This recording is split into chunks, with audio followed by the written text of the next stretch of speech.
Alright, today we're going to have a look at setting up the lathe. Now, what we're going to be doing is we're going to be facing off both faces of this collet.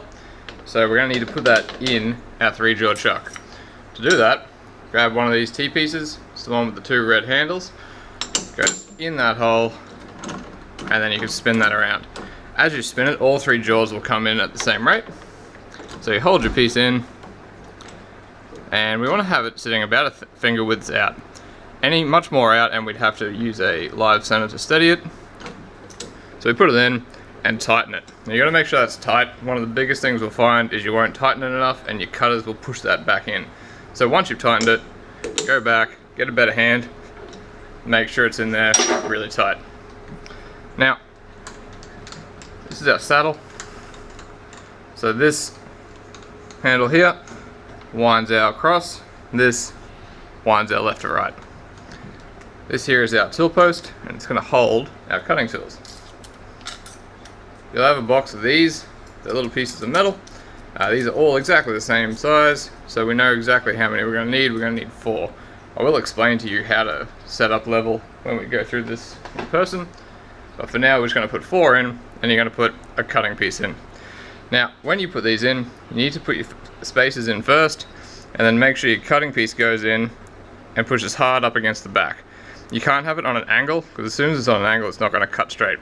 So push it hard up against the back of the tool stock, and grab your other T-piece, and while still holding it there, making sure it's flush at this end, T-piece on, tighten that middle one just a finger tight, so it's not going to move, then tighten the back,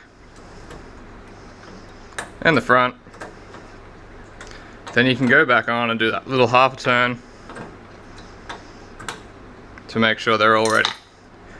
Nice and solid.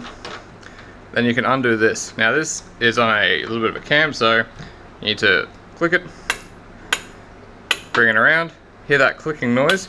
That clicking noise is a little stop that stops it at its 90-degree increments.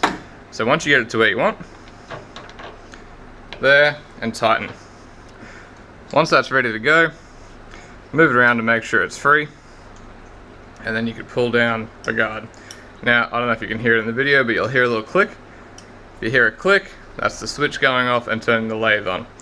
You can then press the on button, and come over here, and use the handle to turn the speed on. Obviously, before you run any sort of lathe operation, you need to check that it's in the right speed. For cutting general aluminium like this, we're going to be cutting at 1100, but your teacher will show you how to set up the speeds on the left hand side there.